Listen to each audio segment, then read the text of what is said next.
Bonjour, bonjour chers amis. Bonjour chers amis.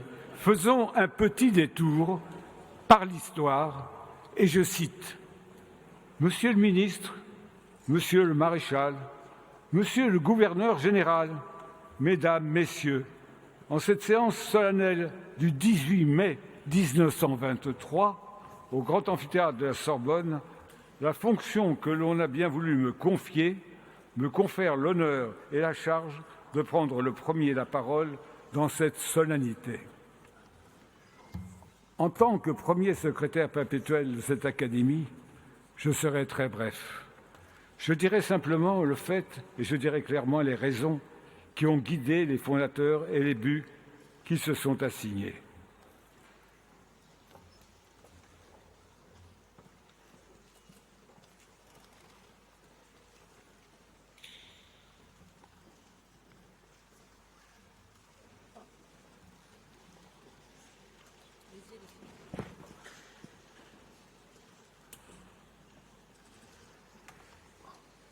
Oui, c'est pas là.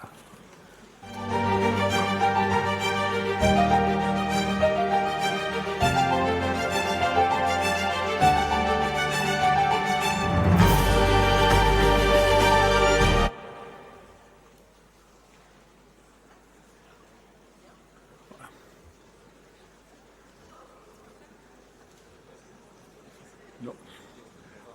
En fin de compte, on va laisser peut-être juste Christine Kelly introduire et elle va reprendre, d'accord? D'accord.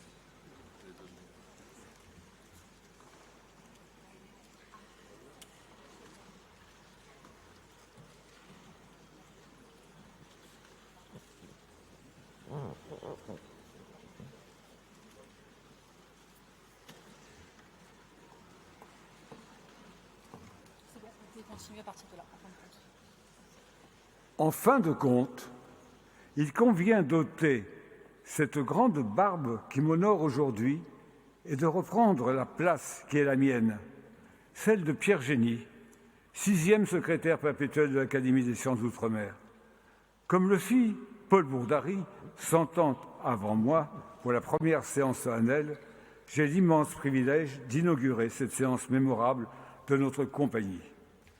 Dans cette journée de grande célébration, journée de mémoire et journée savante, je voudrais, avant tout propos, saluer avec respect et exprimer toute ma gratitude à son Excellence M. Mahamadou Issoufou, ancien président de la République du Niger,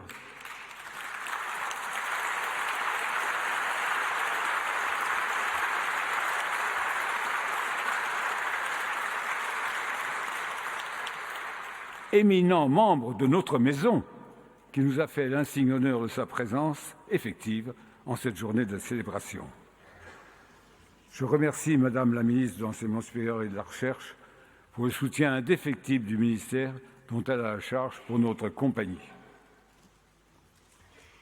Je remercie aussi de sa présence Monsieur le Président de l'Académie, Monsieur le Premier ministre de la République du Congo,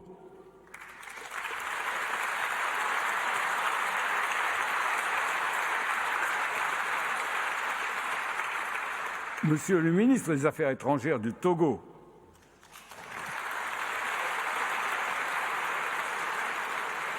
Mesdames et Messieurs les ministres en fonction de leurs charges et fonctions, Mesdames et Messieurs les ambassadeurs, et vous êtes remarquablement nombreux aujourd'hui, pas moins d'une cinquantaine, de l'Uruguay au Guatemala, en passant par le Pérou, la République de Corée, au Vietnam, en passant par le Cambodge, le Niger, la Côte d'Ivoire, en passant par le Togo, le Rwanda, Madagascar, du Maroc au Qatar, en passant par les Émirats arabes unis, l'Égypte, le Liban, l'Arabie saoudite, et je ne peux pas tous vous citer, vous me pardonnerez.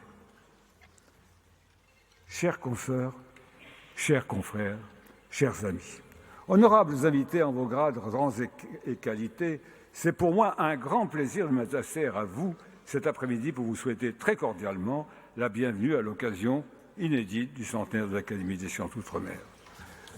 Il me plaît de rendre un hommage appuyé à son Excellence, Monsieur le Président Alassane Ouattara,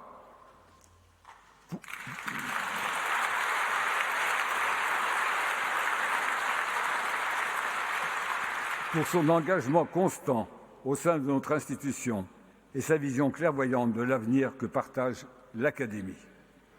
Je voudrais, en ce mot d'accueil, avoir une pensée pour ceux qui ont fait l'histoire de notre Académie et remercier les académiciens qui, par amour pour celle-ci, ont répondu présents aujourd'hui.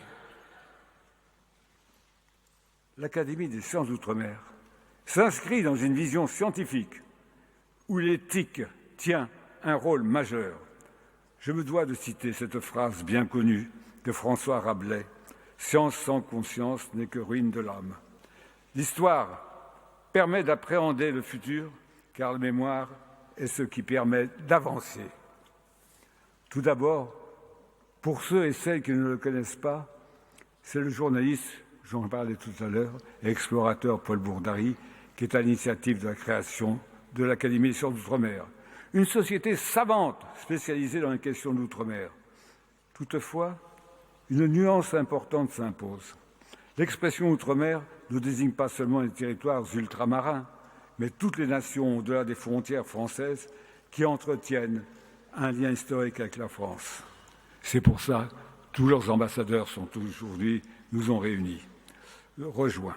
C'est en février donc 1922, accompagné de Maurice Delafosse et d'Alfred Martineau, que Paul Bourdary remet à Albert Lebrun, ancien ministre des colonies et futur président de la République, une note expliquant la nécessité d'une institution au service de la République afin de la guider sur les questions ayant trait à l'empire colonial. Ainsi, le 8 juillet 1922 marque officiellement la fondation de l'Académie des sciences coloniales, qui deviendra, le 7 juin 1957, l'Académie des sciences d'outre-mer. Ce rappel est nécessaire pour appréhender l'importance de notre institution, son évolution et la diversité qui la caractérise, tant du point de vue disciplinaire que géographique. Plutôt que s'adapter aux changements sociétaux, l'Académie est instigatrice de nouvelles visions et participe pleinement à la réflexion autour de nombreux enjeux internationaux qui prennent une place importante dans cet avenir vers lequel elle se tourne elle-même résolument. D'ailleurs, elle a notamment été l'un des lieux de réflexion pour la création de la francophonie, dont les fondateurs sont d'éminents membres de notre maison et dont certains que je salue sont présents ici aujourd'hui. Dans sa vision du monde de demain, l'Académie des sciences d'outre-mer recourt au grand angle, au travers de regards croisés. C'est un travail d'exploration passionné que nous accomplissons avec la rigueur scientifique qui doit toujours être la nôtre.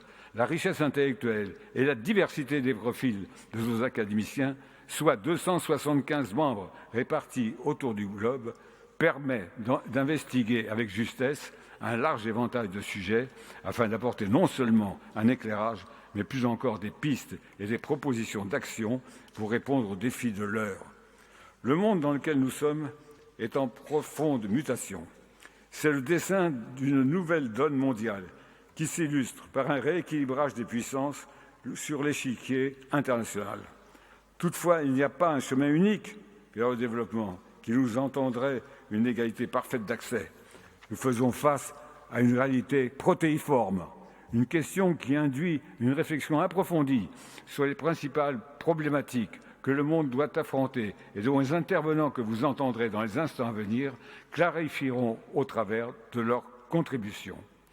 Les missions de l'Académie des sciences d'outre-mer sont inscrites dans un parfait esprit de fraternité, de promotion de la paix et des droits de l'homme. Plus encore sur la réflexion, sur le progrès et les défis du système international. Enfin, je tiens à mentionner la forte volonté de notre institution de s'ouvrir à la jeunesse, qui se concrétisera par la signature de 2 conventions de partenariat en clôture de notre cérémonie, car, comme l'assure notre mantra, penser le monde de demain, c'est cette jeunesse qui construira l'avenir.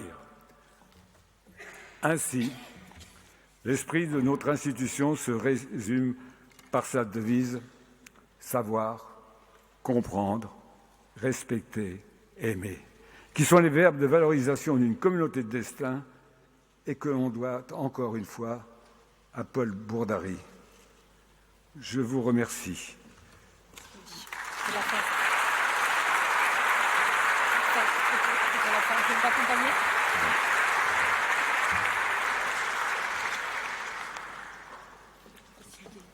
Mesdames, Messieurs, Pierre Génie.